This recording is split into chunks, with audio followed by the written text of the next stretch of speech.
Hoje a gente tem o prazer aqui de receber o engenheiro Aldrigue Luiz Marques de Oliveira, que é um engenheiro químico e mestre formado pela Universidade Federal de Campina Grande.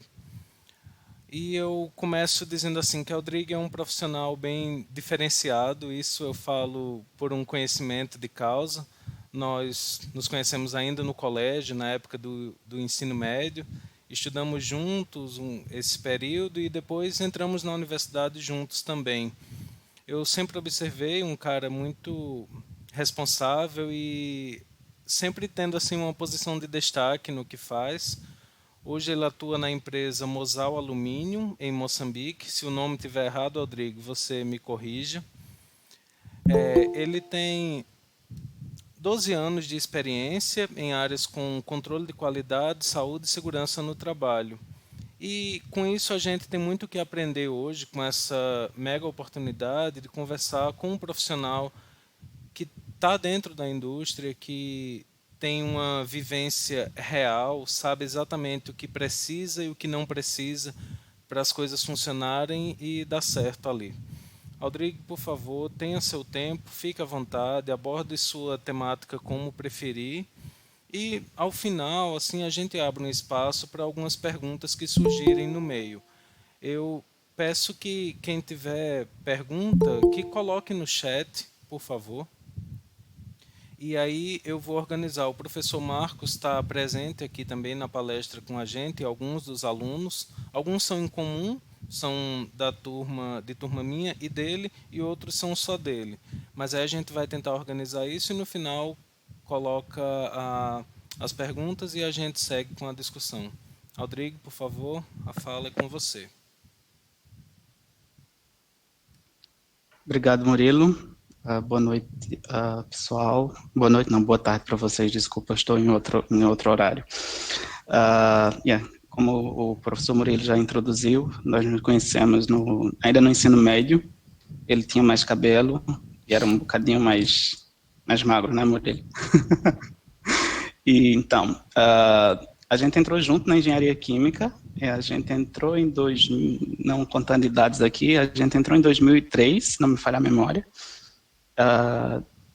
Depois, acho que no terceiro, quarto período, as disciplinas foram ficando diferentes e a gente terminou seguindo o mesmo rumo, mas em momentos diferentes. Né? Em 2008, eu tive a oportunidade de ser trainee na Alcoa, né? Mesmo antes de terminar o curso, eu já tinha sido selecionado para ser trainee da Alcoa, e foi quando eu fui para São Luís trabalhar na Alumar, né? A Alumar, se vocês forem pesquisar na internet, vão ver que é um consórcio que era de produção de alumínio. Infelizmente, devido à questão de mercado e de preço de energia elétrica no Brasil, a parte que faz a produção de alumínio foi fechada, ficou apenas a parte da refinaria, a parte que faz o refino da bauxita para alumina. E eu fiquei na Alcoa como trainee na parte do cast house, que é onde se faz a solidificação do metal. E eu fiquei lá 1 ano e 1 mês, e foi quando a gente teve a crise econômica mundial, que infelizmente não se contratava ninguém. Eu voltei para Paraíba para fazer o meu mestrado, fiz o mestrado, e em menos de 1 ano consegui terminar o meu mestrado, só que não pude defender, porque eu já tinha sido convidado para voltar para trabalhar, dessa vez pela BHP Billiton, que era uma das donas da Alumar. A Alumar é um consórcio, é um nome fictício, né? E eu fui contratado para ser engenheiro do pottery lining, que é a parte de reconstrução das cubas eletrolíticas, né? A parte onde faz o alumínio em si, a reação eletrolítica de alumínio. E, por coincidência, toda a minha vida, mesmo durante a graduação, eu estive no laboratório de eletroquímica e eletroanalítica, a fazer ligas especiais de alumínio, e, por acaso, eu já tinha um certo conhecimento da área quando eu estive lá. A seguir, eu fui transferido para o departamento de carbono, onde se faz os anodos, né, para a reação eletrolítica, e desde então eu fiquei no carbono. Em algum momento eu tive que escolher entre o engenheiro de campo e o engenheiro técnico. Eu tive que voltar para o escritório da BHP Billiton para ajudar na parte técnica, então eu cuidava do plano de produção, que é uma das coisas que o engenheiro químico tem que saber também. Plano de produção, orçamento, previsão de orçamento, projetos, onde investir, onde não se investir. Então eu tomava esse tipo de decisão. Eu fiquei, acho que 1 ano, se não me falha a memória, nessa posição, quando eu fui convidado a vir a Moçambique como especialista de produção, como engenheiro de produção, e eu estou aqui em Moçambique desde 2012, né? A ideia original de eu vir a Moçambique era ficar 2 anos apenas, e na parte de produção de carbono, cuidando de uma das partes do processo de produção de carbono. A produção de carbono é dividida em três etapas, e eu iria ser o engenheiro de processo de uma dessas etapas. Mas, ao longo do tempo, eu fui acumulando responsabilidades. Inclusive, eu fiquei 6 meses na posição de superintendente de processo, né, cuidando, onde 6 pessoas respondiam a mim, e durante esse tempo eu fui acumulando funções. Hoje o meu trabalho é mais técnico do que engenheiro mesmo de campo, porque eu fui acumulando essas funções. Eu trabalho mais como formador de operadores, formador de engenheiros, do que mesmo indo lá e fazendo a coisa. Eu só vou lá e faço a coisa quando há uma extrema necessidade, quando eles me chamam realmente. E aí veio a pandemia do coronavírus. E na pandemia do coronavírus, mais uma vez, eu tive que acumular mais uma função. Eu fui chamado para o Departamento de Saúde e Segurança no Trabalho, porque eu já tinha feito alguns trabalhos com isso. No final do ano passado, eu ganhei um prêmio, o prêmio que chama-se o Vice President Awards, né? É o maior prêmio da indústria do alumínio aqui de Moçambique, e era nessa área de saúde e segurança do trabalho. O diretor me chamou para trabalhar com ele. Então, desde então, eu comecei a focar na área de engenharia de segurança do trabalho. E estou trabalhando ainda nos 2 departamentos, mas mais focado nessa parte de saúde e segurança no trabalho agora, apesar que continuo dando suporte ao time ainda lá. Então, pessoal, desculpem, mas eu tenho 2 cães em casa que são meio... eu não tenho como controlar às vezes. Então, o Murilo, quando ele me pediu um tema para essa palestra, né, essa conversa, eu não vou chamar de palestra porque eu não estou palestrando aqui, vai ser mais uma conversa que eu quero ouvir de vocês também, qual é a visão que vocês têm de futuro. Isso é uma coisa que se pergunta bastante. Como é que você se vê daqui 5 anos? Né? Já me perguntaram várias vezes em entrevistas de trabalho, como é que você se vê daqui 5 anos? É uma coisa extremamente complicada. E uma coisa que a gente sempre escuta, acho que o Murilo vai concordar comigo, porque a gente vem da mesma universidade, provavelmente vocês escutam bastante também, não sei por que a gente tem essa disciplina, porque essa disciplina não vou usar para nada. Muitas e muitas vezes vocês vão escutar isso, e algumas vezes vocês vão repetir. Não sei porque eu estudo cálculo 1, 2 e 3. Onde é que eu vou aplicar isso? Não se aplica isso. Outro dia eu fui chamado e eu tinha um produto, e a gente trabalha com produtos deformados. E eu tinha que calcular a área daquele produto. E eu tinha que estimar quanto era o peso aproximado daquele produto, porque o resto daquele produto a gente ia vender. E como é que você vai fazer isso se você não souber integral? Né? A gente às vezes diz, não sei para que eu estudo legislação. Eu não sou advogado, né? E tem aquela disciplina de legislação que tem que discutir leis e tal. Tudo o que você diz, tudo o que você faz está na legislação do trabalho, né? E a gente tem que saber que o que a gente diz tem força, e dentro de um ambiente de trabalho existe um sindicato. E se você não souber se aproximar daquela pessoa com uma boa linguagem, né, então aquele sindicato ele pode te colocar, ele pode encerrar a tua carreira já no início, né? E existe as disciplinas mais ligadas à área de humanas, né, das ciências humanas. E a gente às vezes, mas para que eu estudar administração? Para que eu vou estudar essas coisas de humanas, né? Imagina você, um engenheiro recém-saído da universidade, a trabalhar com uma pessoa que está ali há 30 anos, como foi o meu caso. Era um moleque, eu tinha 22 anos, e eu tinha que dar instruções a um operador que estava ali há 30 anos. E, infelizmente ou felizmente, estava num processo de mudança de uma das etapas do processo, que não fui eu que implementei, eu peguei o projeto já em andamento, mas que todo mundo achava que eu estava inventando coisa de universidade.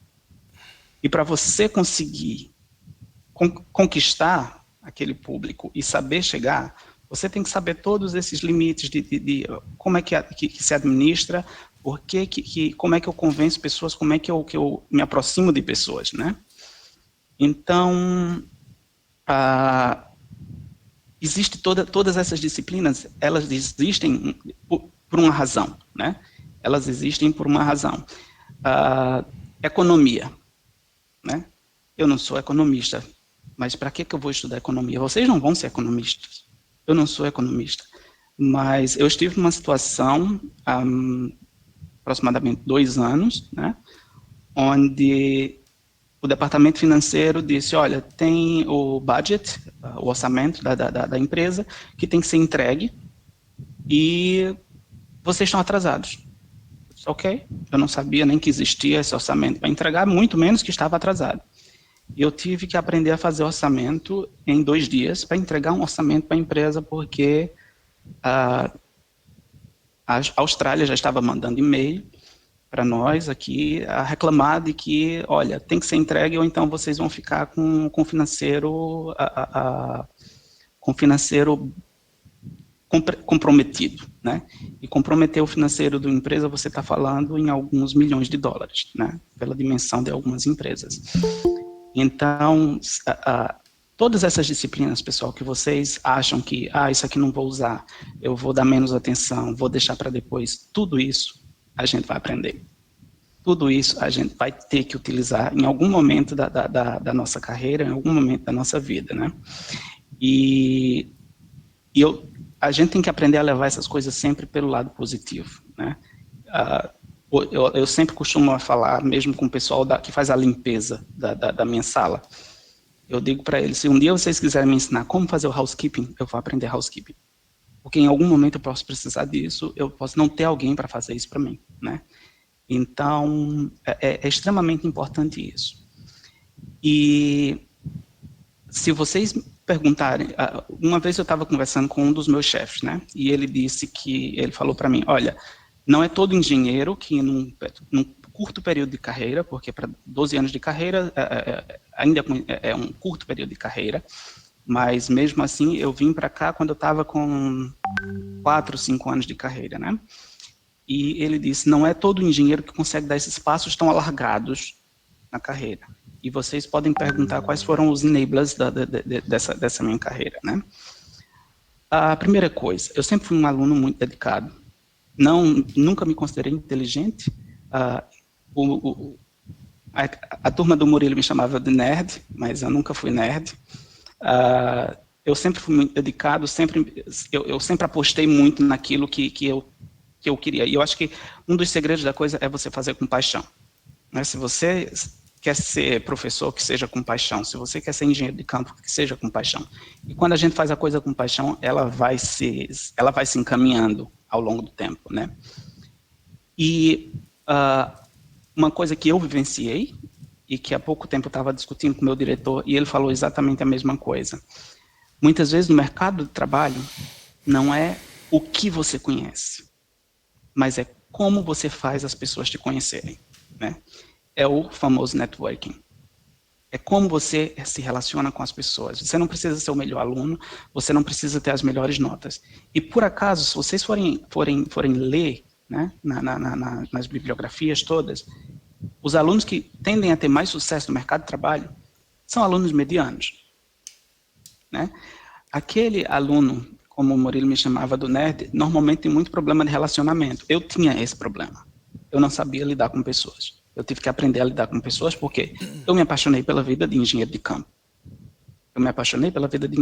Então, se eu precisava de pessoas, Então, eu disse, eu tenho que me abrir, eu tenho pelo menos fingir que eu não sou tímido e fingir que eu sou uma pessoa despojada e que, né, no começo foi mesmo no fingimento. Hoje em dia eu já consigo me comunicar bem com todo mundo sem nenhum problema, né?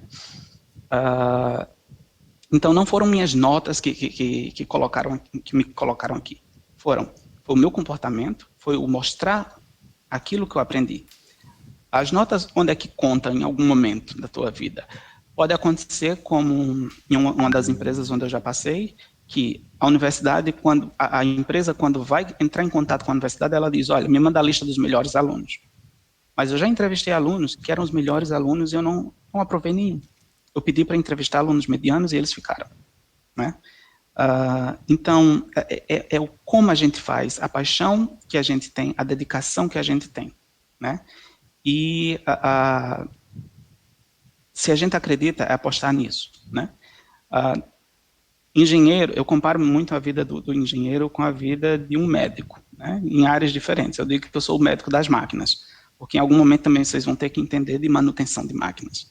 E por que a gente tem que entender de manutenção de máquinas?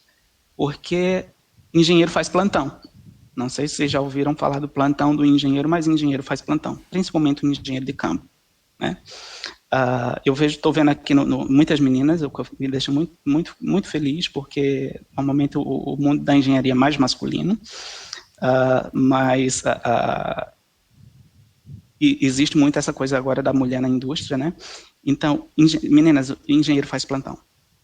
Vocês vão ser ligadas 2 da manhã, 3 da manhã, 4 da manhã, a qualquer hora, porque quando a gente assina aquele contrato bonito, ele vai dizer ali, você está disponível 24 horas para a empresa. A empresa vai te dar celular, vai te dar computador, e você vai ficar 24 horas disponível para ela. Eu já cansei de acordar 2, 3, 4 da manhã para responder uma coisa que para mim era muito básica, mas que eu não posso dizer para eles, olha, isso é básico, né? Então, é como um dos meus diretores já falou uma vez, se é para dar treinamento, a gente dá 1, 2, 3, 1000 vezes. Porque quem vai fazer o nosso trabalho, no final das contas, é o operador, e ele pode também destruir o teu trabalho, dependendo da forma como você se aproxima àquilo ali, tá bom? Então, quanto ao plantão, o que acontece? Existe um final de semana, agora está a cada 3 meses, se não me falha a memória, na minha agenda, que você fica como diretor da fábrica, para responder todos os problemas. Não fica como diretor geral, mas diretor do teu departamento inteiro. Você tem que entender de manutenção, se a máquina quebrar, quem é que vai corrigir? Imagina que 2, 3, 4, 5 máquinas, como já aconteceu várias vezes, elas quebram ao mesmo tempo. Você vai ter que saber quais são os recursos que você tem que deslocar, a quem você tem que ligar, qual é a prioridade daquela máquina, qual é o tipo de quebra que aquela máquina está a se passar. Então, isso aí entra na parte da mecânica vetorial, da mecânica de máquinas e materiais de construção e tudo mais que a gente tem que saber. E lidar também com pessoas. Hoje não tenho tantas pessoas, eu tenho que buscar recursos, eu tenho que dar feedback ao diretor, né? E um enabler também, pessoal, para eu ter chegado onde eu cheguei, não considero que eu também sou uma pessoa de sucesso, eu considero que, mais uma vez, eu fui muito esforçado, e sucesso é consequência, né, daquilo que a gente se esforça. É igual o salário vai vir com o tempo. Não achem que vocês vão entrar ganhando milhões, né? Então, é línguas, pessoal. E uma coisa que eu tinha essa coisa na minha mente também, e eu odiava inglês porque americano, não quero dar essa vantagem ao americano de eu ir aprender língua de americano. Minha língua é português e eu vou ficar com o meu português. Na primeira aula que a gente teve, acho que o Murilo há de recordar disso, foi sobre a introdução à engenharia química, introdução a princípios de engenharia química, alguma coisa do tipo, com o professor Romildo. E ele perguntou numa sala de 40 alunos, quem aqui fala inglês? E apenas uma menina, que era a melhor estudante por acaso, levantou a mão. Ele disse, parabéns, vamos ter uma engenheira nessa turma. Engenheiro sem inglês não é engenheiro. E aquilo ficou na minha cabeça. Então, eu saí dali, eu fui me matricular no inglês. Eu estudava com crianças, eu tinha 17, 18 anos na época, eu estudava com crianças de 10 anos, né? E eles sabiam mais do que eu. Não sou fluente na língua, mas me dediquei bastante para quando terminar o curso, fosse para terminar o curso, eu já ter algum conhecimento da língua. E parte da minha entrevista já para a Alcoa foi em inglês. E eu fui tentando me aperfeiçoar cada vez mais. Até que, quando eu tive que voltar para o escritório para fazer essa parte de plano de produção, como eu expliquei para vocês, o meu chefe era um alemão. E ele só falava alemão e inglês. Alemão não tinha para onde ir, então eu tinha que me enganar com o inglês ali. E foi aí que eu fui tentando me desenvolver. Eu me lembro do meu primeiro conference call que a pessoa não conseguia me ver, era só no telefone mesmo, não era videoconferência, mas eu estava a tremer e eu não sabia o que é que eu estava a dizer. Não adianta você fingir dizer ao seu chefe, eu sei falar, eu consegui enganar um bocadinho ali na entrevista, e de repente você está no conference call, e ele vai dizer, feedback, o que foi decidido, quais foram as ações saídas dali, o que é que você disse sobre isso, esse, aquilo, outro. Então, pessoal, língua é extremamente importante para um engenheiro que quer se colocar dentro do mercado, certo? Questão de língua, e uma coisa que eu aprendi com esse meu chefe alemão, mas que ainda tenho muito problema, não comigo, mas com outras pessoas normalmente, é horários, né? O brasileiro sempre tem o pequeno atraso. Mas olha só, o atraso do brasileiro, tenho certeza que ainda é menor do que o do moçambicano, mas a gente tem que ser muito correto com questão de horários, né? É uma coisa que o mercado exige da gente. Acho que eu estava falando com o Murilo pelo WhatsApp, eu acordo às 5 da manhã, eu saio de casa antes das 6, entro no trabalho um bocadinho antes das 7. Teoricamente, meu horário vai até às 16h30, mas por acaso hoje, por exemplo, eu cheguei antes das 6 lá e voltei quase 18 horas, né? E mesmo depois de chegar, antes de entrar aqui no chat, eu estava a fazer follow-ups de alguns trabalhos, né? Então, a gente tem que acostumar com esse ritmo, né? Em algum momento, é necessário essa dedicação, abdicar de alguma coisa, né? Então, e a Murilo, eu já falei muito, acho que eu falo bastante. Acho que eu vou dar espaço para o pessoal também perguntar, não sei se tem já alguma coisa para responder. Mas, basicamente a mensagem que eu queria passar era essa, que as disciplinas são importantes, né?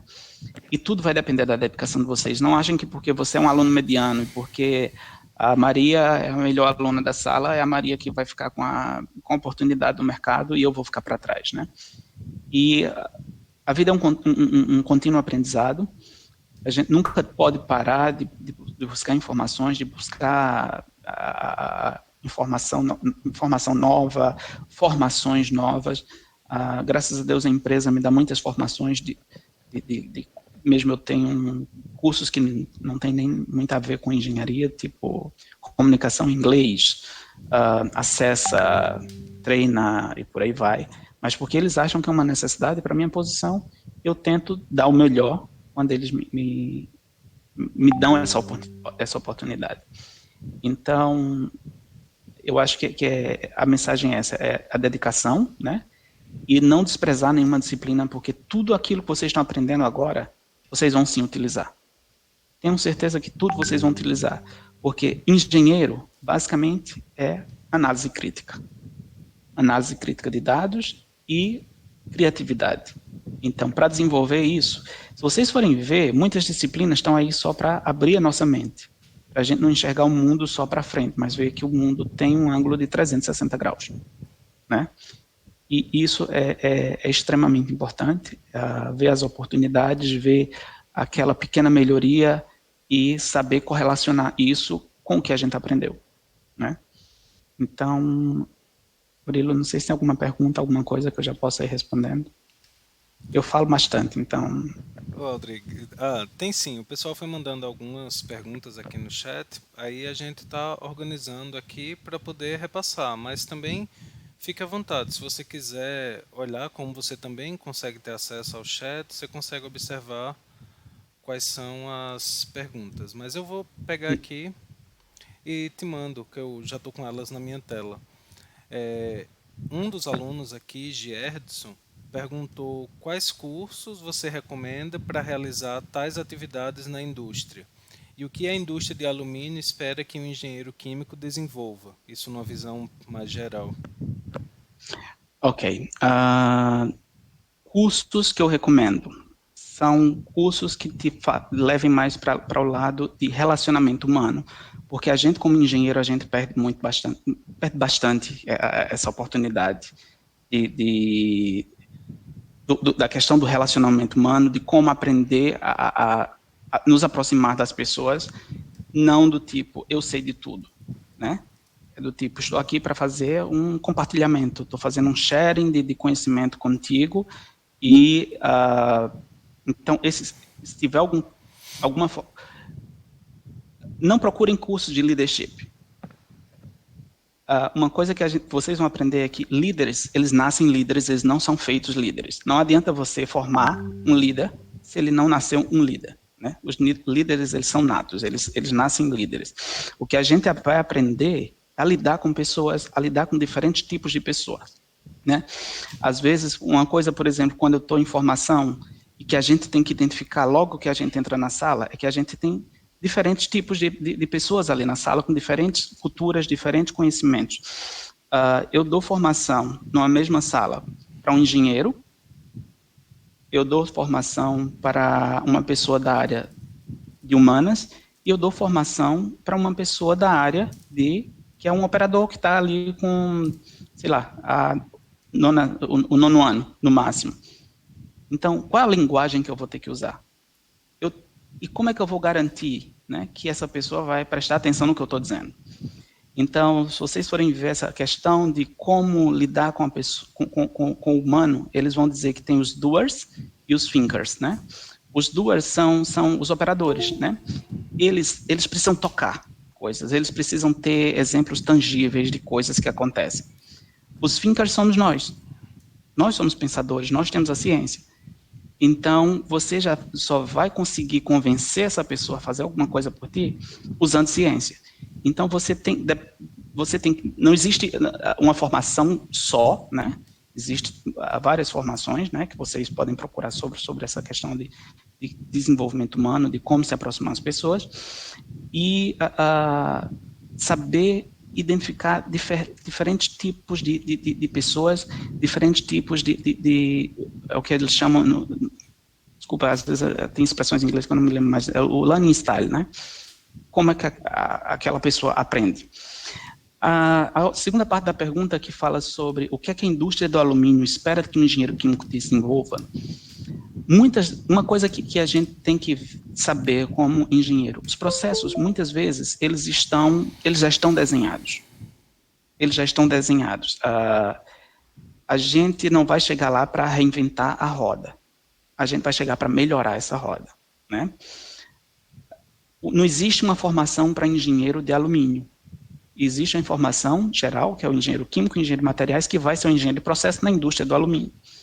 E aí eles vão te explicar o que é o alumínio, de onde é que vem o alumínio, e aí é exatamente nesse momento que você vai entrar com a eletroquímica, a eletroanalítica, e vai conseguir relacionar essas coisas, dizer, olha, mas eu sei que está funcionando assim, mas se a gente tentar mudar essa coisinha aqui, né, o que é que a gente não vai conseguir? E tem coisas que, do tipo, existem ali e você vai se questionar. Quando eu cheguei aqui em Moçambique, eu tinha uma máquina que me incomodava bastante. E aquela máquina, eu olhava para ela e eu dizia, eu vou tirar essa máquina daqui. E ninguém queria que eu tirasse aquela máquina porque custou um bom dinheiro, né? Aquela máquina custou um bom dinheiro. E o que acontece? Quando eu fui analisar o que é que aquela máquina fazia exatamente, ela fazia uma coisa que eu conseguia fazer com o meu olho. E ela gastava alguns $1000 por mês, com pessoas, com equipamentos, com manutenção e tudo mais. E eu fui para lá, fui para cá e fiz toda a análise. Aí eu tive que ir para a análise científica da coisa e tive que dar opção para a empresa. Eu disse, olha, nós temos a opção A, B e C. Opção A, fica como está, tu vai gastar tanto. Então é aí que entra a economia. É aí que a gente tem que saber utilizar os números. Se você não fizer nada, você que fica assim. Se a gente retirar essa máquina, fica assim. Se quiser fazer o upgrade que eles estão querendo fazer, vai gastar tanto.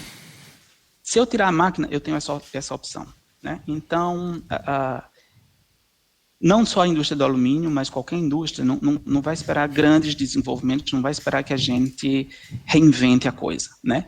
Isso leva tempo, isso leva dedicação, isso leva tempo para analisar as coisas. Né?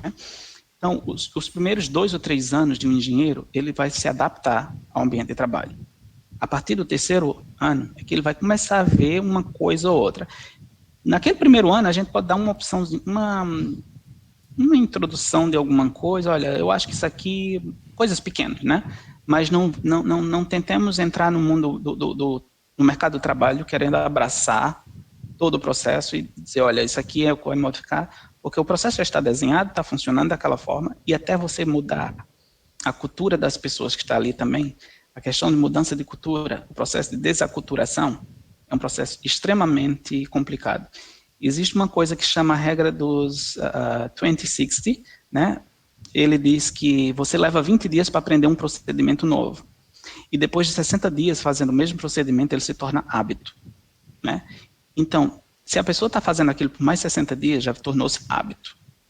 E para desfazer um hábito, aí o processo já é bem mais complicado. Pode levar mais alguns anos.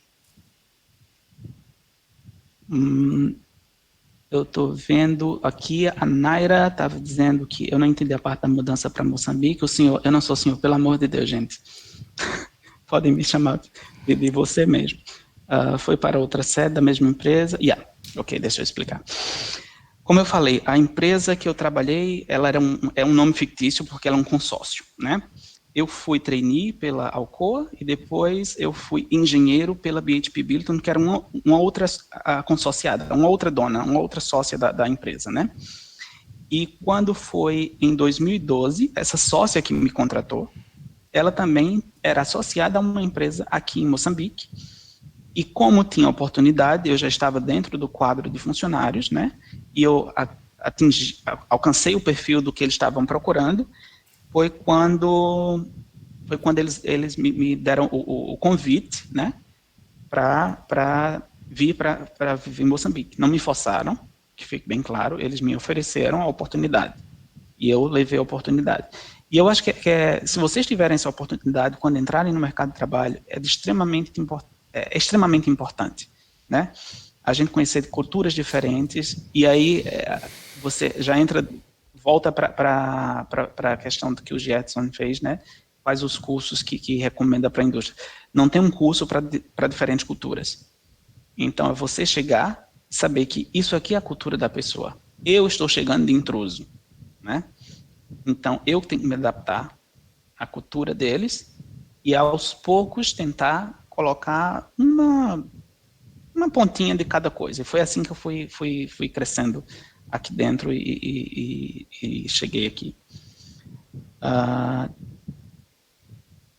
Mas o Glauciano também está me chamando de senhor. Vou ficar chateado com vocês. Se quiser, eu posso passar as perguntas para você. Eu também digo aos alunos que não me chamem de senhor. Já basta meus cabelos que caíram, aí chamando de senhor assim, você se sente um fim de carreira já.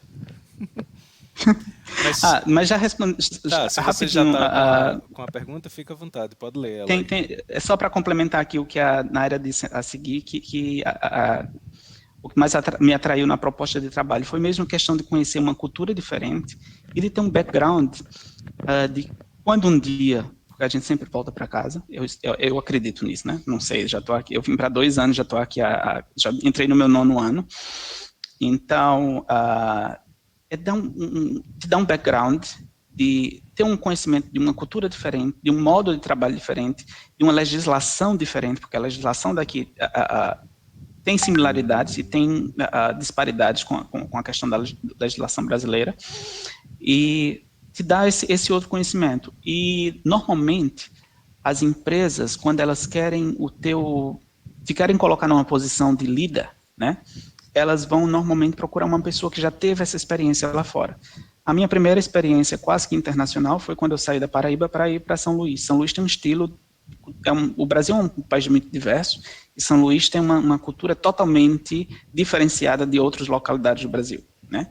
Então já foi um diferencial para mim chegar ali em São Luís, né? E uma coisa, pessoal, que é extremamente importante, eu sou uma pessoa extremamente família, mas a gente escolhe uma coisa e tem que abrir mão da outra. Eu tive que abrir mão do convívio da minha família. O Murilo conhece minha família, já esteve lá na minha casa, então eu tive que abrir mão de tudo isso para apostar na minha carreira, né? Então a gente escolhe uma coisa, a gente não pode ter tudo, então eu escolhi uma coisa, tive que abrir mão de outra, e a tecnologia, graças a Deus, facilita bastante essa questão. E Murilo, pode dizer mais alguma pergunta? Tranquilo, eu estava abrindo aqui, tem outra pergunta também de Nayara, que é, deixa eu olhar aqui, o que mais atraiu o senhor, agora eu vou me vingar, vou chamar você de senhor também, o que mais te atraiu na proposta de trabalho que faz aceitar essa mudança para Moçambique? Isso é o que você discutiu, né? Esse conhecimento todo. Aí, Rodrigo, eu queria pegar um gancho disso e saber, assim, toda mudança que a gente faz, seja na vida profissional, na vida pessoal, ela requer que a gente se baseie em alguma coisa. Se eu vou pegar isso aqui e seguir como uma meta, como você falou, foi para ficar 2 anos e já está entrando no 9º ano por aí. Essa mudança de planos é uma característica, mudança de rotina mesmo, é uma característica que eu acredito que a gente da engenharia, qualquer profissional, na verdade, que quer fazer um bom trabalho, tem que estar apto a fazer. A gente não pode traçar coisas muito metódicas, todas certinhas e seguir a vida sempre nisso. Eu acredito que a gente tem que estar pronto para as mudanças que forem ocorrendo, a gente conseguir mudar com elas e seguir, conseguir fazer o que gosta, mesmo tendo que mudar sempre. O pessoal tá mandando aqui, eu acabei de ver no chat que tem mais uma pergunta, acho que eu devo ter pulado alguma, mas a Sim, gente acho que é da volta. Glauciane. Glauciane, isso. Hum. Mas aí depois eu queria que você comentasse, já que é uma empresa grande, eu entrei no site, fui olhar algumas coisas, tudo, e como você já estava, como está a situação atual e se a empresa tem programas de trainee, de estágios, tanto para pessoas de Moçambique como de fora, que isso até alguns alunos já tinham me perguntado antes, se a empresa trabalha com essa questão de levar pessoas de um lugar para outro, como faz? Ou se você foi um caso atípico? Não, não foi um caso atípico. Existe bastante essa questão de intercâmbio. O engenheiro brasileiro é muito bem visto no mercado. O engenheiro brasileiro é muito bem visto no mercado. Nós temos uma formação mais completa do que algumas outras universidades e nós não somos vistos como, não sei porquê, como preguiçosos no mercado de trabalho, né? Então, isso é uma vantagem para o engenheiro do Brasil. O caminho, normalmente você vai ter dois caminhos, né? As empresas fazem sim essa questão de recrutamento e te transferirem, te darem um assignment no outro país, mas normalmente o caminho é você procurar uma multinacional que também está no Brasil e ela vai transferir. Foi assim que aconteceu comigo, né? Você aplicar para um outro país, existe a questão do work permit, da residência, são outras complicações que a primeira coisa que a legislação vai ver no momento de um trainee ou de um estágio o meu país tem esses recursos? Sim ou não? Então, por que eu não coloco o meu país, pessoas do meu país, né? Esse é o primeiro ponto. E aí, a seguir, é que eles vão... Então, a forma mais... O caminho que eu aconselho a seguir procurem empresas que possam te dar um background, né? Procurem uma empresa maior, né? Não vão se acomodar com coisas pequeninas e não acho que existem desafios grandes, né? Grande é o medo que a gente tem às vezes. Eu, por acaso, acho que o Murilo há de lembrar isso, eu tinha na minha mente que eu ia terminar minha graduação, eu ia fazer o mestrado, eu ia fazer doutorado e ser professor pesquisador. Mas que para ser professor pesquisador tem que ser professor.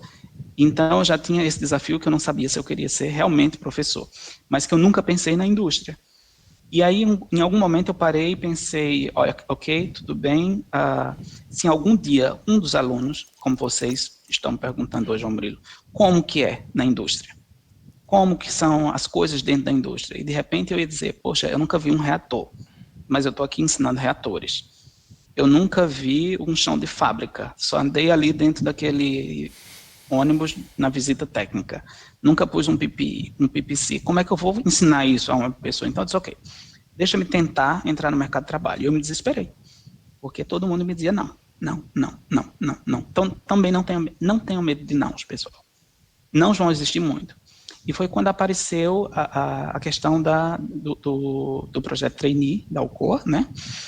E os professores das universidades são chave nesse processo, porque quem faz a conexão empresa-universidade são os professores do departamento. Então, o departamento foi chave nessa questão, porque a UCOA sempre vinha para a nossa universidade devido à conexão que tinha com os nossos professores, né? Então, a forma que eu aconselho vocês era procurar uma empresa, se vocês querem ter essa experiência internacional, ou a segunda forma seria fazer aquele estudo, acho que chama sanduíche ainda, não sei no Brasil, que é aquele que você faz um tempo fora, no exterior, né? Eu conheço algumas pessoas que foram para estudar aqueles 6 meses de engenharia de materiais, engenharia elétrica, outros departamentos de engenharia lá da UFCG, e que dali eles já, enquanto estão ali também, né, já, esse jeitinho brasileiro que a gente tem, já fazem os connections, já fazem o network inteiro, e alguém já vê, epa, esse aqui tem um diferencial, eu te quero na minha empresa, né? Então, essa é uma das formas. A Glauciane perguntou se eu já tive alguma insegurança em ter que tomar alguma decisão que mudaria uma situação dentro da produção. Já. Isso é muito comum. Isso é muito comum. E às vezes a decisão tem que ser rápida, e você nem sempre sabe se vai ser a decisão acertada. Mas uma coisa que a gente tem que ter em mente é que existem erros no processo. O processo aceita erros, e a gente vai aprender com esses erros, né? Desde que a gente não coloque a vida de pessoas em risco. Então, o processo aceita esses erros, sim. Uma coisa que a gente tem que saber é assumir o nosso erro. Olha, tomei essa decisão, não foi a melhor. Quantos projetos de pessoas já fizeram gastando milhões e milhões e milhões na empresa e de repente o projeto, ok, isso aqui eu usei. Eu conheço uma empresa, por exemplo, que gastou $1 milhão numa máquina, né? E então foram fazer a relação custo-benefício e disseram, ok, comprei a máquina no mercado. E essa é uma história muito triste até. Comprei a máquina no mercado, mas eu tenho minha equipe de engenharia. Minha equipe de engenharia vai montar. Então, a máquina, ela foi montada aqui, e a linha de produção, ela estava desviada 40 centímetros de onde a máquina foi montada. Esses 45 centímetros, a empresa teve que voltar para o dono da máquina e dizer, olha, como é que eu faço para esses 40 centímetros se ajustarem aqui na minha máquina? E a empresa disse, ok, $2 milhões. O que é que aconteceu? O que é que decidiram? Vai passar essa máquina. Então foi $1 milhão gastado e a máquina tentou funcionar por 40 minutos, não conseguiram, e depois terminaram desmontando a máquina lá nessa empresa. Então, existem dessas inseguranças, existe sim. Eu tive a minha primeira decisão, e a gente tem que tomar decisões também de dizer não, até nosso próprio chefe, né? E é aí que a gente ele vai começar a ver, epa, esse aqui conhece alguma coisa. A primeira decisão que eu tomei foi ainda no trainee, eu tinha 4 meses de empresa, um operador estava reclamando do processo porque ele não conseguia fazer aquele processo, e todos os outros conseguiam. Então, o meu superintendente na época chegou e disse, olha, tens que mudar esse processo, tens que mudar o procedimento inteiro, e tens que refazer isso aqui, isso aqui, isso aqui. Eu sentei, eu fui analisar, fui comparar os dados, fui fazer observações, engenheiro tem que observar.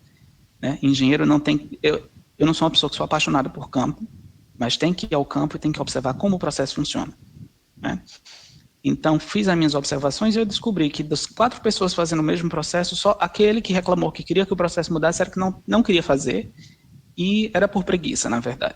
Uma etapa que era muito, exigia muito exposição à temperatura e ele não queria se expor. Então, eu tive que voltar para o supervisor, para o superintendente e dizer, olha, isso não vai mudar. Isso vai permanecer assim, e se você quiser chamar a pessoa, conversa com ela e dá uma chamada de atenção, mas e que eu estou assinando o meu laudo, dizendo que o processo não muda. Então, existe sim essa questão da insegurança, mas ao longo do tempo, as coisas, claro, você vai ganhando experiência, né? E aquilo vai te dizendo mais ou menos como é que você vai desenhando o teu conhecimento técnico, você vai baseando suas decisões no conhecimento prático e no conhecimento teórico. Você vai ter que misturar as duas coisas, né? E uma coisa que a gente não pode desprezar nas observações de campo é o conhecimento que as pessoas têm quando elas estão fazendo aquela atividade. Porque as pessoas que fazem a atividade, elas conhecem bem aquilo, elas não têm a ciência, mas elas sabem como fazer. Tem uma empresa aqui em Moçambique, não é a empresa que eu trabalho, é uma empresa que faz produção de cigarros, se não me falha a memória. E tinha um processo que sempre dentro de uma caixa que era vendida, tinha uma caixa vazia, uma caixinha vazia, e sempre estava tendo reclamações dos clientes, eles já estavam perdendo clientes por causa dessa caixa vazia. A equipe de engenharia veio propor coisas mirabolantes e super caras. E descobriram que tinha um dos turnos que não produzia essa caixa com a caixa vazia. O que o operador fez? Ele pegou um ventilador, pôs ali na esteira, e quando a caixa passava vazia, pelo peso como a caixa era muito leve, o ventilador descarregava aquilo numa caixa no chão. Então, a gente tem que fazer esse tipo de observação e tem que ver, tem que escutar o que o chão de fábrica tem para nos dizer. Porque eles não têm todas as disciplinas, eles não têm toda a ciência que a gente tem. Mas eles têm o conhecimento de causa, né? E eles vão trazer essa informação para a gente e a gente vai ter que transformar isso em ciência. Então, é extremamente importante isso aí. Eu estou vendo aqui o Matheus Sampaio. É bastante comum ouvirmos que mais da metade das vagas de emprego são conseguidas através de indicação. Olha, eu nunca fui indicado a uma vaga de verdade. Eu sempre entrei nos processos, né?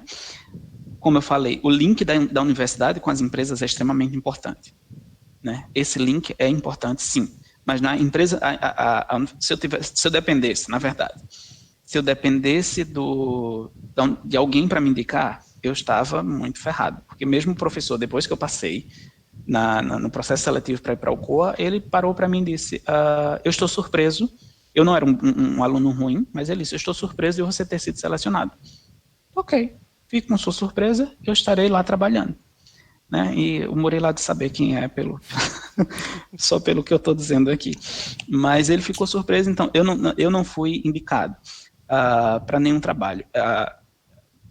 Em nenhum momento. É mais essa questão, para quem está tentando entrar, né, como vocês que vão sair da universidade, entrar no mercado de trabalho, o link da universidade com as empresas é de extrema importância.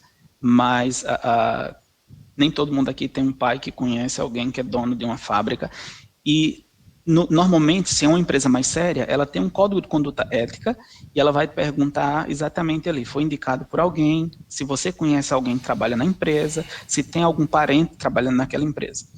Né? E eu não estou dizendo para vocês fazerem batotas no sistema quando forem responder as coisas, mas normalmente aquelas pessoas que respondem que tem um parente, que conheço alguém, vão para a última lista de prioridades, né? No caso das oportunidades em que ocorre primeiramente a análise curricular, o que na sua opinião tem maior destaque? O currículo. Não, a gente quando sai da universidade, a gente sai com um currículo praticamente vazio, né? Mas é engraçado que às vezes eu recebo currículos de 16 páginas de uma pessoa que está saindo da universidade, enquanto o meu tem 2, né?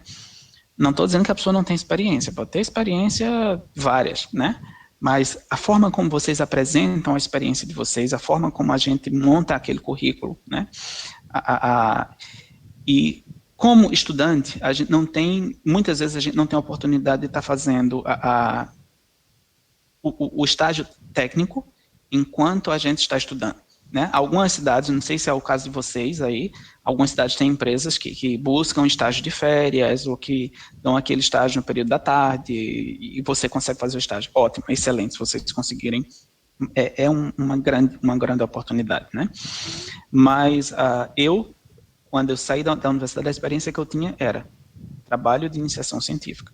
Então, e por muito tempo eu não fui bolsista.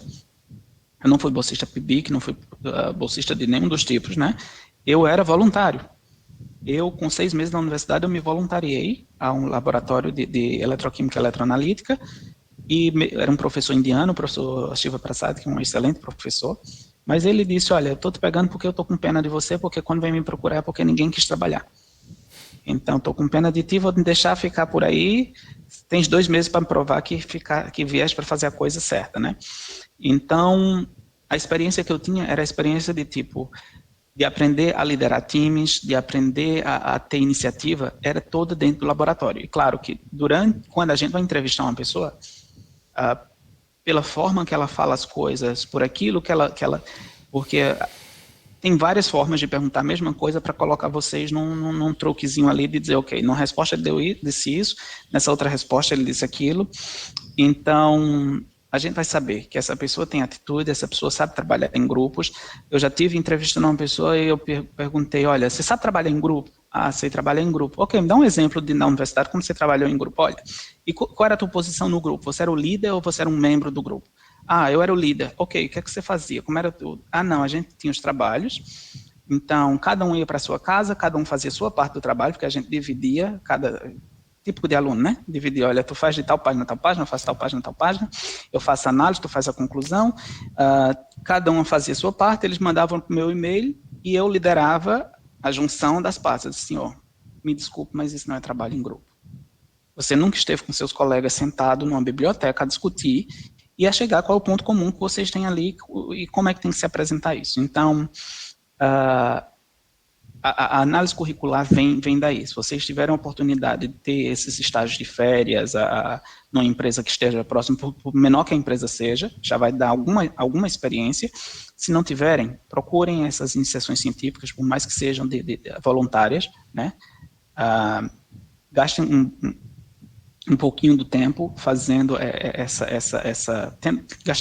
tendo essa experiência, né? Tem aquelas empresas júniores, né, na universidade também, que normalmente dão alguma experiência de gerenciamento e tal, e de desenvolvimento de iniciativas. Então, é bastante importante ter esses pontos também. Aqui a Camila diz que deu uma olhada no site e viu que as empresas se preocupam com a questão de sustentabilidade. Poderia falar sobre ações, objetivos e principais desafios que possuem nessa questão. Toda empresa, hoje em dia, se ela quer ficar no mercado, ela tem que ser sustentável, né? E ela tem que ser sustentável e tem que ser amiga do meio ambiente. Então, os processos, aí é onde nós entramos. Aí é onde nós entramos para saber qual é o tipo de material que eu posso utilizar para não prejudicar o meio ambiente. E entra a questão da análise custo-benefício. Quanto é que vai custar? Qual o benefício que vai me trazer? E aí é mais ou menos aquela análise que eu estava falando para vocês do tipo, ok, se eu tiro um equipamento, eu tenho um procedimento que vai substituir.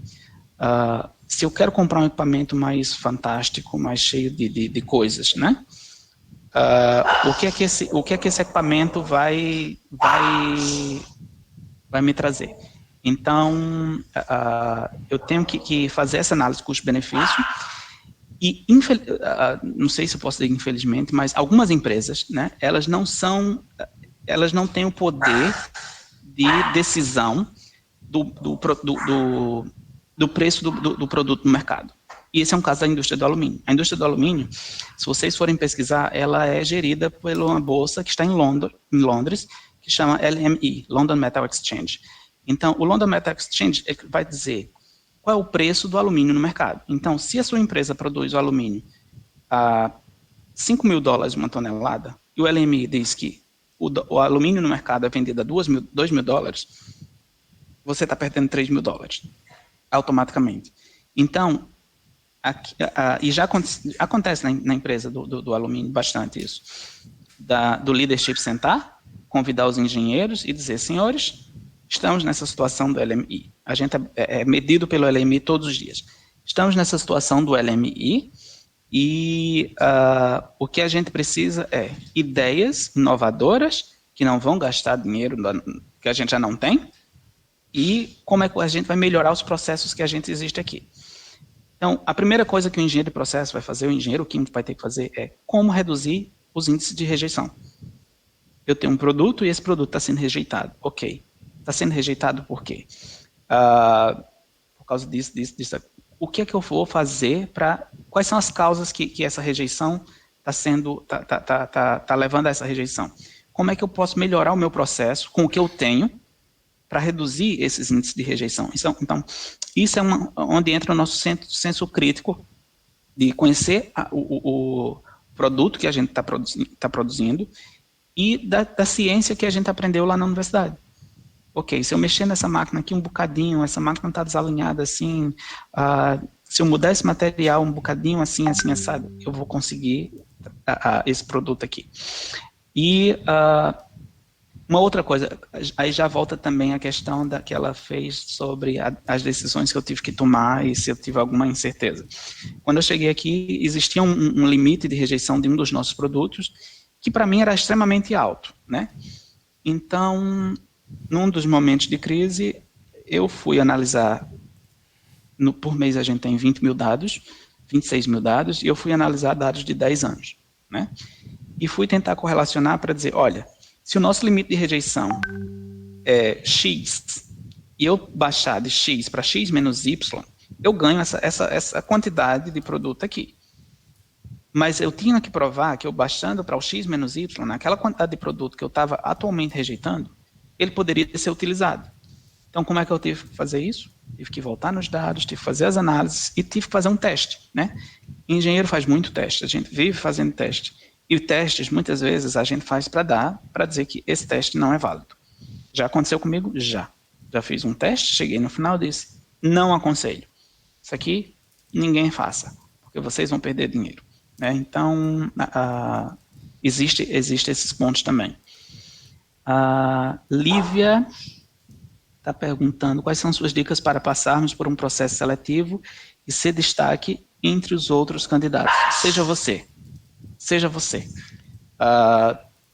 Teve um processo seletivo, eu já tentei fazer isso, gente. O processo era da Kentech. Acho que conheceste, Murilo, a Kentech. Cheguei a fazer também esse processo seletivo. Fizeste? Ok, alright. Ok. Então, eu fiz o processo da Kentech. E mesmo meus colegas ficaram surpresos, porque eles viam em mim um grande potencial para ser um engenheiro da Kentech, para ficar com aquela posição do trainee da Kentech e eles sempre contratavam no terceiro ou quarto mês, né? Então, eu tentei montar um perfil que eu não era, porque eu me espelhei numa pessoa, e que era um colega, que não era um profissional. Eu disse, não, eu quero ser como essa pessoa aqui. E eu fui tentar seguir aquele caminho da pessoa, porque a pessoa já tinha certa exposição em indústria, então eu disse, deixa eu lá seguir esse caminho aqui. Tudo errado. Deu tudo errado. Eu acho que eu fui a última opção deles. E do meu currículo, como foi a pergunta do Sampaio, até aquilo que eu respondia não era eu. Então, para você ser destaque, e mesmo quando a gente vai responder aqueles questionários, né, a empresa precisa de diferentes perfis, né? Então, a gente não pode tentar montar um perfil. Quando a gente vai responder aqueles questionários que diz, responda a opção que mais se parece com você, né? E não sei se vocês já chegaram a participar disso, mas vocês vão participar. Responda a opção que mais parece com você. Eu gosto de trabalhar com pessoas. Concordo, não concordo, concordo parcialmente. Aí a próxima questão vem. Eu gosto de trabalhar mais com máquinas do que com pessoas. E depois vem uma pergunta que vai te fazer voltar. Se eu gosto de trabalhar com pessoas, mas de uma outra forma e você vai responder outra coisa. Então, não tentem ser sinceros nesses processos, e é a forma de vocês se destacarem, porque o destaque maior, na verdade, vai ser aquilo que eles conseguem extrair de você, mas da tua verdade, né? Não daquilo que você está tentando, porque a gente consegue identificar isso. A gente, quando a gente faz a formação para a entrevista, a gente de acessar a pessoa, né? A gente consegue identificar que aquela pessoa está tentando nos enganar. E por acaso a gente aprende bastante, porque até hoje só um estagiário conseguiu me enganar. Ele me enganou muito bem. Ele mostrou tudo que eu queria na entrevista, no processo de dinâmica de grupo. A dinâmica de grupo é outra coisa que revela bastante, né? Então, não tentem puxar tapete de ninguém, tentem querer mostrar do tipo, eu sou o melhor do grupo, né? Tentem fazer aquilo que é a vossa posição. Se vocês conseguem liderar o grupo, distribuir a tarefa, é excelente, mas não vão estar ali disputando quem é que lidera, porque eu quero ser o líder, mas é como eu falei, líderes nascem líderes, né? Inclusive tem uma coisa que eu aprendi com um consultor, um australiano, que ele sempre diz que existem os líderes indiretos. Vocês podem ter o Murilo como professor, mas pode ter alguém que está liderando ali por trás do tipo, ele não tem formação de nada, mas ele é que está fazendo a agitação da turma toda para não ir assistir a aula do Murilo, né? Enquanto o líder da turma seria o professor, né? Então existem os líderes indiretos, e esses líderes indiretos, eles são líderes natos, e são eles que todo mundo vai escutar, né? Então é mesmo a gente ser o mais natural possível e responder com a maior veracidade que a gente puder, né? E a Lívia pergunta, quando a gente chega na última fase do processo, mas sempre escuta, o seu perfil não é buscado no momento. Nesse caso, deve refletir sobre algo em relação a mim ou apenas não me encaixa na cultura da indústria. O fato de não se encaixar, tem dois fatos aqui. O fato de não se encaixar na cultura da indústria, mas eu também já estive num processo seletivo de uma empresa que ela fez todo o processo apenas para constar no papel. Eles precisavam de um engenheiro químico, um certo perfil, ligaram para mim, o perfil era todo meu. Só que depois eles quiseram contratar o filho de alguém. E claro que a pessoa ficou na posição e eles ligaram com essa coisa, o seu perfil não se enquadra para essa posição, mas a gente tem outra posição para você. E a outra posição era de mais responsabilidade. Eles estavam me convidando para ser supervisor de um processo, e nessa supervisão eles iam me dar menos salário do que o trainee, mais responsabilidade e mais tempo de trabalho. Então, eu nesse momento eu disse, olha, eu prefiro ficar aqui com o meu mestrado do que estar me submetendo a essa coisa que vocês estão querendo me colocar como um operador especializado. Não que os operadores não tenham o orgulho deles, né, a vantagem deles, mas que para mim naquele momento eu preferi dizer que não. E eu acho que alguém perguntou sobre a qualidade de vida em Moçambique. Moçambique é um país extremamente tranquilo em comparação ao Brasil. Violência a gente encontra em todo lugar, né? Moçambicano tem muito medo do Brasil. Eu até falo para eles, parem de assistir a Record, porque aqui eles assistem bastante aquelas simulações de assaltos e tudo mais. Eu digo sempre para eles, não, o Brasil não é assim. Eu já trabalhei no Rio de Janeiro e eu nunca fui assaltado no Rio de Janeiro, mas eu já fui assaltado em Campina Grande. Então, depende de onde você está, do seu comportamento, essa coisa toda, né? Mas Moçambique ainda é um país em desenvolvimento, com características muito provinciais, né? Aqui você ainda tem o caixa eletrônico que está na rua sem nenhuma proteção. E ninguém vai chegar ali para te assaltar. Coisas que no Brasil você tem que passar no primeiro portão, no segundo portão, e ainda tem câmeras de todos os lados, né? Então, isso é Moçambique. Mas já quando você vai para a África do Sul, já é totalmente diferente. A África do Sul é um país bem mais violento, né? Essa questão que teve do apartheid, a África do Sul também é muito próximo daqui, só para vocês terem ideia. Em menos de 2 horas de viagem, eu estou na África do Sul. Eu costumo ir antes do Covid, eu costumava ir bastante lá, inclusive já para ir fazer auditorias na mesma empresa que a gente tem, mas é um outro nível. Mas, claro, tem pessoas que vivem lá e nunca tiveram nenhum problema. Então, essa questão de diversidade cultural é bem interessante, mas Moçambique é um país muito bonito também, tem praias muito bonitas. Infelizmente, para chegar nas praias bonitas, você precisa de um 4x4 e ainda não é meu caso. Yeah. Não sei se tem mais alguma pergunta, Murilo. Agora é a minha hora de fazer as perguntas, né? Eu estava anotando a dos outros aqui, tenho 50 perguntas para você. Afinal, faz mais de 10 anos que a gente não se vê, então tem muita coisa para atualizar.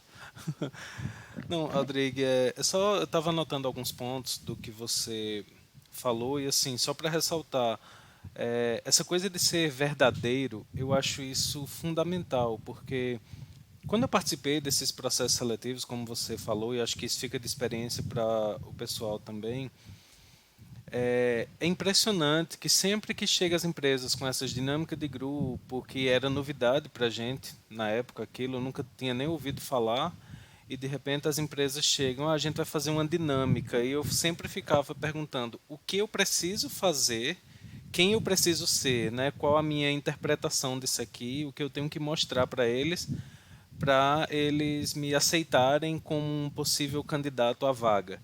E é muito interessante porque vai passando o tempo e a gente bate a mão na cabeça assim, que leseira, que problema era aquele? Eu achar que eu tinha que fingir algo, quando na verdade eles estão buscando pessoas com uma forma honesta de ser, que é isso que eles vão querer para o dia a dia. E nas indústrias a gente também ficava com aquele medo, nossa, mas eu tenho que chegar nessa dinâmica ou numa entrevista e mostrar que eu sei muita coisa técnica, sei muita coisa do trabalho, que não tem nada a ver. A gente vai aprender quando chega na fábrica, de fato, nas indústrias, é que a gente começa a aprender sobre aquilo ali. Claro que com o passar do processo, você explicou muito bem assim a questão da tomada de decisões que a gente precisa fazer exige uma experiência, exige algumas coisas do conhecimento lá atrás, daquelas disciplinas que a gente achava que nunca ia usar na vida e de repente começa a se fazer presente. Eu acredito que isso é muito interessante a gente pensar assim, principalmente para passar para os outros. Ser a gente mesmo e tentar buscar o máximo de conhecimento, não para porque eu tenho que mostrar isso numa entrevista, não, mas para que a sua vida profissional seja de acordo com o que você vem aprendendo ao longo dos anos. Isso é muito legal, achei muito bom você tocar nesse ponto. Outra coisa foi questão de relação pessoal. Eu até fiquei rindo aqui quando você falou. Realmente, você era muito mais discreto, ficava muito mais na sua. E eu sempre fui aquele que gostava de conversar, era representante de sala, que logo no começo do ano eu fazia amizade com todo mundo, isso, aquilo, outro. Até pensei, vou entrar para a vida política. Ainda bem que eu desisti disso logo, antes de qualquer problema. Não, não dava. E é muito interessante, porque isso a gente fala. Achei até interessante também, alguém perguntou a questão de indicação para conseguir cargos ou alguma coisa em indústria. E é interessante a gente observar, porque realmente passa muito essa ideia de que você só consegue algo quando alguém te indica. E a melhor coisa é você ser a própria indicação. Hoje em dia, com as redes sociais, com tudo, a nossa vida é tão facilmente vigiada que se alguma empresa quiser saber quem é a gente de fato, pega um Facebook, Instagram ou qualquer coisa do tipo, acompanha ali por 2 horas, sabe o que você fez nos últimos anos. Então, a melhor forma é você ser sempre verdadeiro. Aí eu acho isso muito interessante. E que bom que tem esse lado das redes sociais de mostrar a gente como pessoas, de fato. Assim, a gente aprende com o que a gente mesmo faz, seja certo ou errado. Se eu for olhar para trás, eu não fui bom naquilo, eu podia ter feito diferente, isso, aquilo, outro. Eu acho isso interessante para a gente refletir e ver, não para voltar lá e fazer de uma nova forma, mas sim de usar aquilo como uma nova base para a gente crescer mais. Isso é Ô legal. Murilo, Então, já, relação já entrando pessoal nesse é ponto das fundamental. redes sociais, uma das coisas que é importante também que tu falaste aqui é o que a gente posta.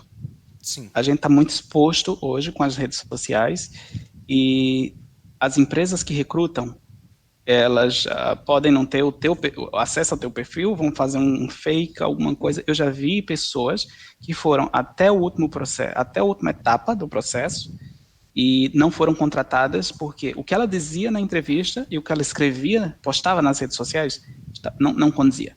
exato. Então E isso perdeu recai por redes naquilo. sociais. Se você posta, geralmente em rede social, é um pensamento, é alguma coisa que você não tem muita preocupação em fazer algo elaborado, crítico. Você coloca ali, tô chateado com alguma coisa, seja sociedade, política, qualquer coisa, você joga lá. Isso é você sendo o mais honesto possível. E quando você está numa preparação para um processo seletivo, você tenta ser, entre aspas, mais ético, mais profissional. E isso vai fazer com que você entre em um estado de, opa, contradição. Você se mostra uma pessoa, mas aqui quer aparecer outra. Isso é bem importante. E outra, como você falou, a gente posta muito e nossos dados são muito, até brinco assim, nós viramos produto, então nossos dados, nossas informações estão por aí. Uma empresa consegue isso tranquilamente. E eu não vou nem dizer que isso é errado, eles estão contratando alguém que ela vai confiar que o processo dela vai continuar funcionando. Então, é alguém que você realmente precisa confiar. E só para vocês terem uma ideia, o que acontece, quando o Murilo me mandou a pergunta, né, se eu poderia participar desse momento aqui com vocês, a primeira coisa que eu tive que ir foi para os recursos humanos, fui falar com o diretor de recursos humanos e disse, olha, me convidaram para falar sobre mim, eu não vou falar nada sobre a empresa, não tenho que falar com, eu até acho que mandei a mensagem para o Murilo, não, se tiver algumas perguntas nesse nível aqui, eu não posso responder, porque são dados da empresa. E em nenhum momento eu posso ter a minha imagem vinculada de uma forma pejorativa ou negativa à empresa. Por quê? Porque a empresa é quem vai sofrer as consequências. E essa questão de mídia social hoje tem um alcance que a gente não pode controlar, né?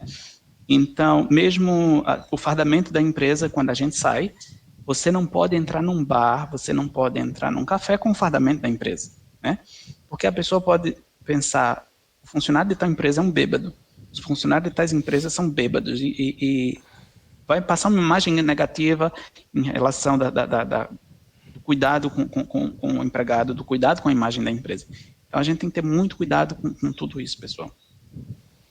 Isso, Rodrigo. Outra questão que eu também achei muito relevante, questão da presença feminina na universidade e também nas indústrias. Eu fico muito feliz de ver isso porque eu fiquei em indústria um período também e assim, 90% dos funcionários, 90% ou mais eram homens e ali 10% ou menos eram mulheres. E a gente via a dificuldade do convívio, que parece até que virava piada.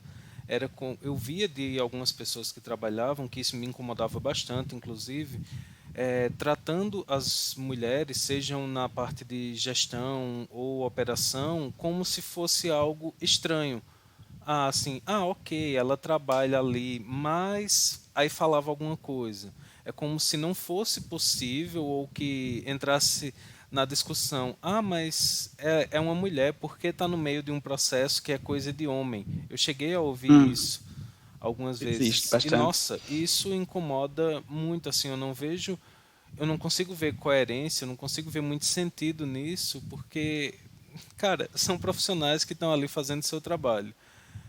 Aí E isso uma é coisa que eu outro costumo fato. dizer, Pode e falar, assim, Rodrigo. Murilo, uma coisa que eu costumo dizer é que dentro da empresa, se vocês forem olhar, vocês vão ser identificados como um número.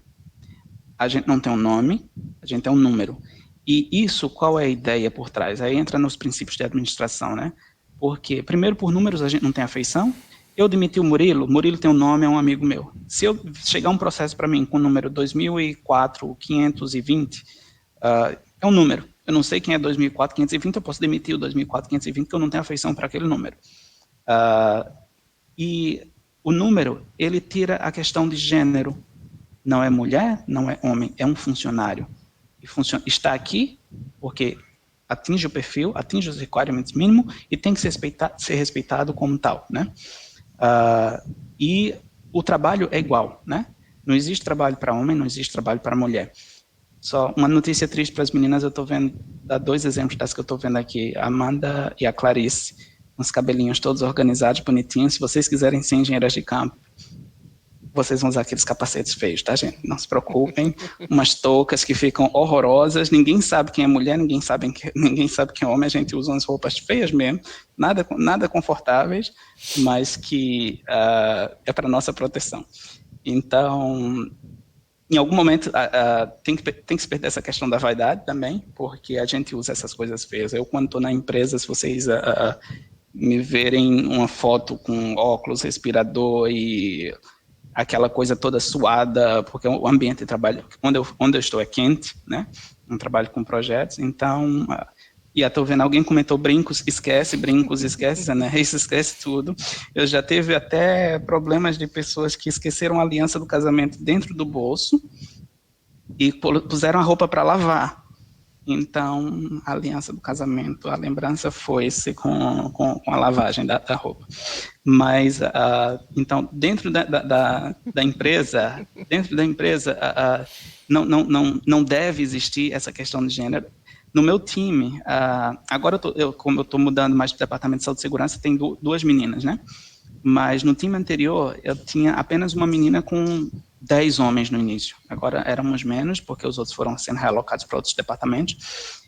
E até um dia eu pedi desculpa para ela, eu disse, olha, desculpa, mas às vezes a gente até esquece que tu és mulher e comenta assuntos aqui. Ela disse, meu ouvido já está calibrado, não se preocupem, eu posso chegar e conversar em qualquer lugar, porque eu já aprendi com vocês. Podem continuar vossas conversas.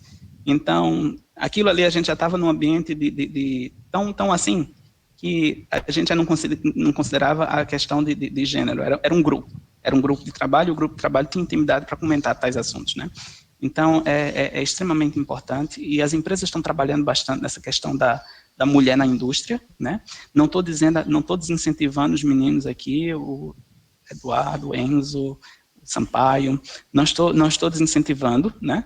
A questão é que ainda existe uma disparidade muito grande do número. Acho que a empresa onde eu trabalho só são 10% de mulheres, por acaso. E somos mais de 1.000 funcionários, então, aqui nessa localidade. Então, ainda precisamos buscar mais. Tá bom? Sim, Rodrigo, isso é muito relevante e também para deixar claro aqui, quando a gente fala, eu vejo que isso é um tema muito recorrente, recente, a gente vive numa sociedade muito preconceituosa, de muitas questões que ainda precisam ser resolvidas e essa disparidade de gênero, seja para a função profissional, salário, reconhecimento e o próprio respeito no ambiente de trabalho, é algo que tem que ser discutido muito. E eu sou muito defensor disso, que assim, quando a gente faz políticas para a inclusão de qualquer grupo que normalmente é tratado como diferente ou inferior, a gente não quer prejudicar nenhum outro grupo que já está na sua posição. Muito pelo contrário, a gente quer colocar todo mundo junto para ter condições ali de um convívio, como você bem falou. Não existe mais essa diferença, porque depois que começa uma relação com respeito, vocês são simplesmente amigos que estão ocupando o mesmo espaço de trabalho e discutindo que a gente não é máquina, não vai ficar funcionando ali só de uma maneira técnica. A gente precisa conviver como seres humanos. E isso é muito importante. Eu fico muito feliz de ver empresas com essa postura e tem que incentivar mesmo. Tem que incentivar porque esses preconceitos, esse monte de problema que a gente foi construindo na sociedade ao longo dos anos precisa ser freado. A gente tem que tentar, é um caminho muito longo, talvez nunca chegue numa solução completa, perfeita, mas a gente tem que trabalhar sempre em cima disso. E claro, como você falou, não é para desencorajar ninguém, eu defendo muito que quanto mais você auxilia quem precisa chegar em determinado ponto, mais você cresce enquanto pessoa. E se você crescer enquanto pessoa, você vai ser um profissional melhor. Não tem como. E, e essa questão de relacionamentos humanos e do cuidado com pessoas, eu lembro, pessoal, quando eu estava ainda no projeto trainee, vocês vão rir, mas tudo bem. As pessoas começaram a vir contar coisas porque minha filha fugiu com o namorado. Eles começaram eu via nisso uma confiança, né? Era mais uma confiança. Eu não estava ali para fazer amizades com eles, mas vinham conversar comigo.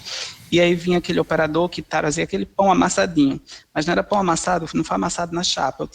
Eu via que ele tinha colocado no bolso de trás e sentado no ônibus e veio ali, né, dançando o tempo todo. Vinha, Rodrigo, olha, trouxe lá um pão para ti, para o teu café.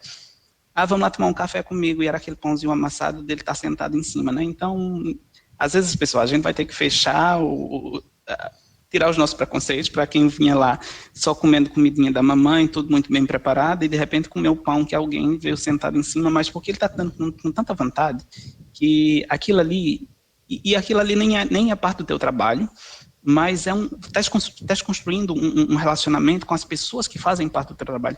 A pessoa que no fim do dia é quem vai fazer aquele novo procedimento que tu desenhaste, é ele que vai fazer. E se vocês me perguntarem a maior conquista que eu tive até hoje, não foi o prêmio que eu ganhei ano passado, que não foi esse reconhecimento.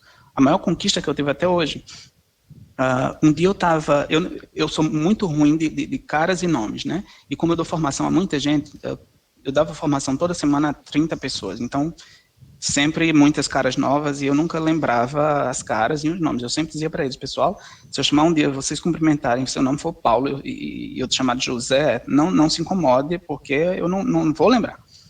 Então, um contratado, ele parou e disse, seu Rodrigo, até me chamou de nome errado, né? Seu Rodrigo, eu queria te dizer que eu estou aqui há tantos anos e eu passei a ver o processo de uma forma diferente depois dessa formação que eu tive contigo.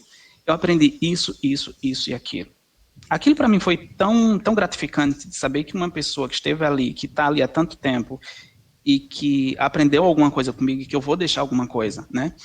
E outro dia eu escutei de uma diretora, ela disse, olha, eu escutei operadores a falarem de ti. Disse, meu Deus, o que é que os operadores estão falando de mim? Porque o operador também fala mal. O que é que estão falando? E eu sou um chatinho, o Murilo me conhece, então eu disse, pronto, já estão falando mal de mim aí nas esquinas. O que é que esses aqui estão falando mal de mim? Então ela disse, não, eles, por acaso era positivo, e eles estavam dizendo que você dali do teu time é o único que consegue ensinar alguma coisa para eles. Então, são esses feedbacks que me trazem que outro dia veio um consultor da França e ele chegou para mim, eu não perguntei exatamente o que era, mas ele chegou e disse, Aldrigo, você está ficando famoso. Eu disse, eu estou ficando famoso. Ok. Fama tem dois. Eu espero que seja do lado positivo. Ele disse, não, é do lado muito positivo.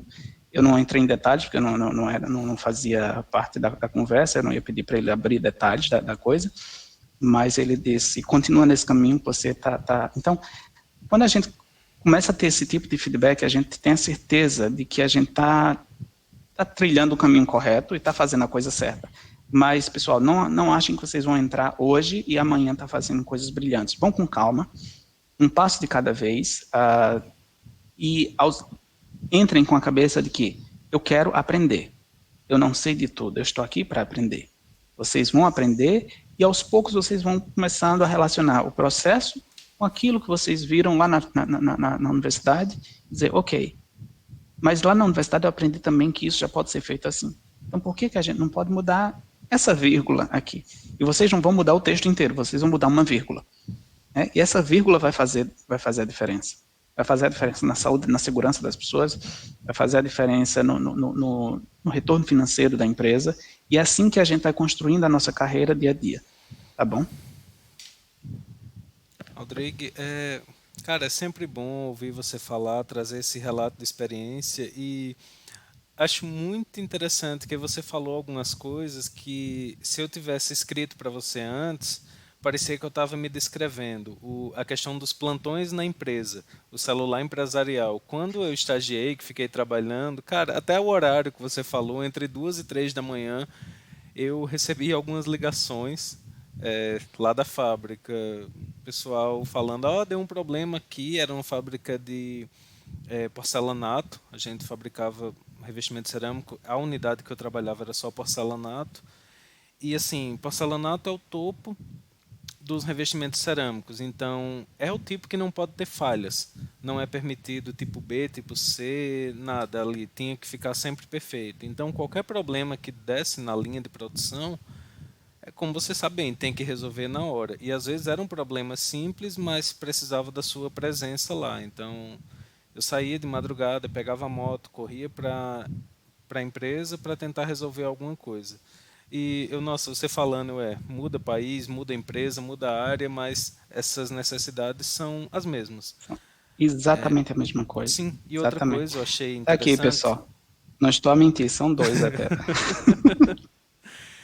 Manutenção de equipamentos também. Eu até coloco isso como funções complementares que a gente tem que ter. A gente não vai saber operar todos os equipamentos e resolver tudo. Existem setores para isso.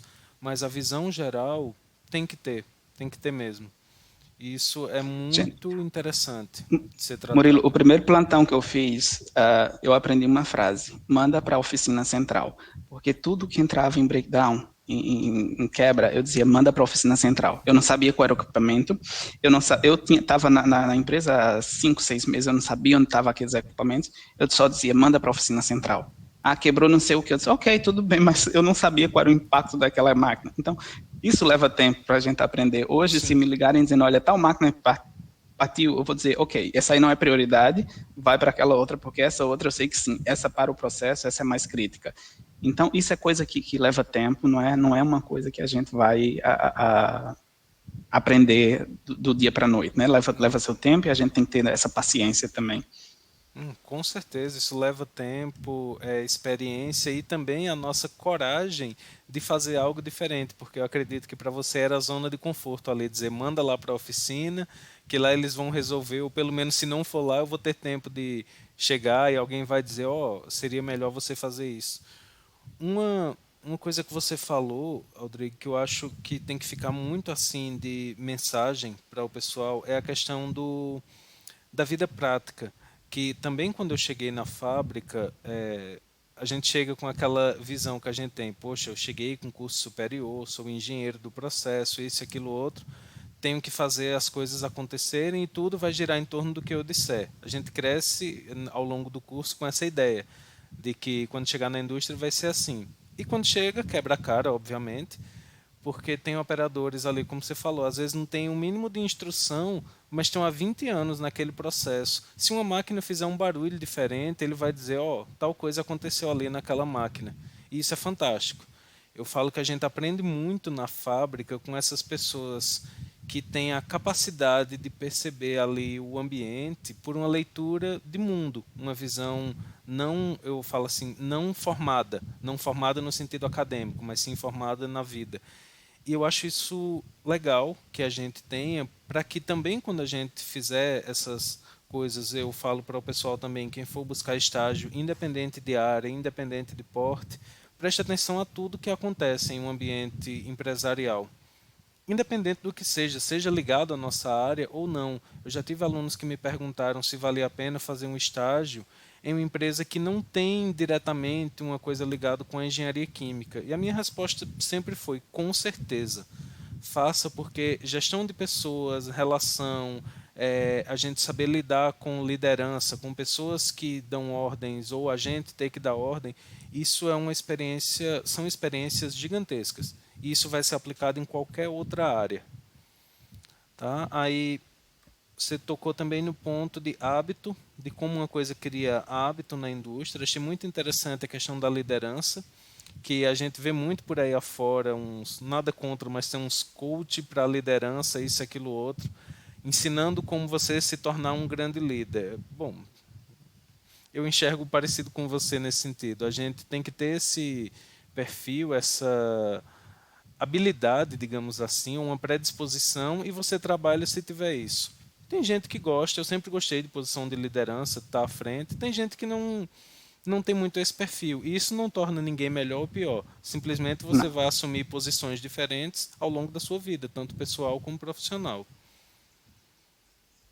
Né? A questão da tomada de decisões, você falou também, a vida prática. E uma coisa que eu achei muito interessante, que isso eu não sabia de indústria de alumínio, é que o preço não é gerenciado pelas empresas, pelo setor, e sim por uma outra questão de mercado financeiro. Isso deve ser algo bem desafiador para quem está gerindo um projeto, você não saber exatamente. Que a indústria petroquímica, a petróleo, tem um pouco disso. É o mercado financeiro que determina, só que não nessa proporção. E A própria engraçado é que junção quando das o mercado indústrias do faz petróleo isso. está em crise, o mercado do alumínio entra em crise junto.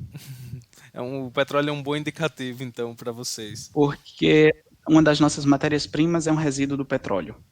Sim. Então, um entrou em crise, o preço da nossa matéria-prima vai subir e vai entrar em crise também. Ótimo, Rodrigo. Das coisas que eu tinha anotado, cara, muito bom. Eu imaginava que a gente ia conversar aqui 1 hora, mais ou menos, e fazer algumas perguntas. Eu tô vendo aqui no tempo que tá 1 hora e meia e, nossa, muito bom, muito proveitoso. É muito bom ver alguém, Olha, depois de se fosse tanto outra tempo, com pessoa, experiência se para fosse, falar. se fosse outra pessoa, eu ia dizer, sabes quanto custa a minha hora de trabalho? Você está me acostumando. Pois é, 1 hora e meia, viu? Coloca aí o preço de 1 hora e meia. Yeah. Cara, Mas é muito foi bom. muito boa a experiência também, pessoal. E eu tô no LinkedIn, se vocês tiverem alguma dúvida, alguma coisa, quiserem, eu não sou coach, né? Até ouvi uma piada muito mau gosto outro dia dizendo que coach é um engenheiro que não deu certo, mas não sou dessa linha de pensamento. Mas se tiverem alguma dúvida, alguma questão, alguma opinião, apesar de que eu não sou lá muito experiente nessas coisas também, podem me mandar mensagem por lá. Vocês têm meu nome aí, é só mandar mensagem por lá. Estou sempre no LinkedIn, eu sempre estou. Essas outras redes sociais são mais fechadas.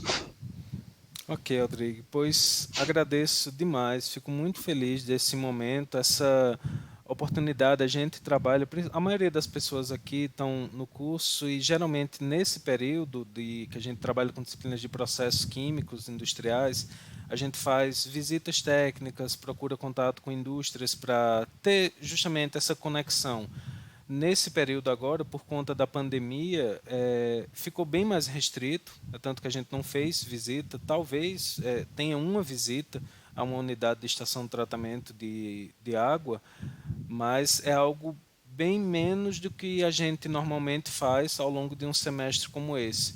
Então me veio a ideia de fazer essa questão de ciclo de palestras e convidar algumas pessoas que eu sei que seguiram um caminho, que cruzaram a minha vida em algum momento, cruzaram comigo em algum momento e seguiram caminhos diferentes. Eu fiquei em indústria pouco tempo e depois segui para a carreira acadêmica. Eu acho que a gente teve uma ideia de vida assim profissional que trocou. Você pensava em seguir a carreira acadêmica e eu tinha uma formação que eu imaginava a carreira acadêmica, mas não como algo principal, não inicialmente. E depois fui me descobrindo nesse meio e fui para pesquisa, ensino e realmente me encontrei aqui. Aí é muito bom. Esse mês a gente ainda vai ter outros momentos. Eu convidei outras pessoas, colegas também. Dani Passos vai dar também palestra aqui Okay. para a turma. E Yeah, ela. essa questão da pandemia que tu estava falando, realmente, todo lugar, nenhuma empresa tá a aceitar nenhuma visita. A primeira Não, coisa que, não. a verdade, aqui a gente parou. Então, pessoal, não fiquem tristes com isso, porque isso é no mundo inteiro. Qualquer visitante, mesmo que seja necessário a visita de um consultor, de alguém, a primeira coisa que a gente manda fazer é um exame médico completo.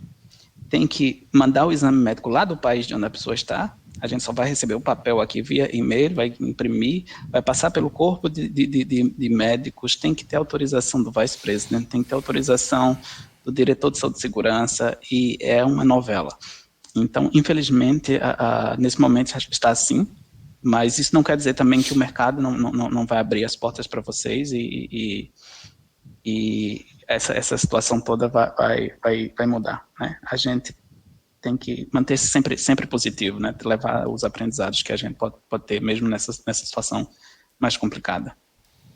Sim, Rodrigo, com certeza. E isso é outra coisa também que eu acho interessante do que a gente vem falando. Eu comento com os alunos que, por mais que algumas pessoas até me perguntaram, professor, que pena, se eu soubesse que não teria visita, teria deixado para colocar essa disciplina depois. E a minha resposta foi: quando conseguir novamente fazer essas visitas, ter esses contatos, vocês serão convidados, não se preocupem com isso.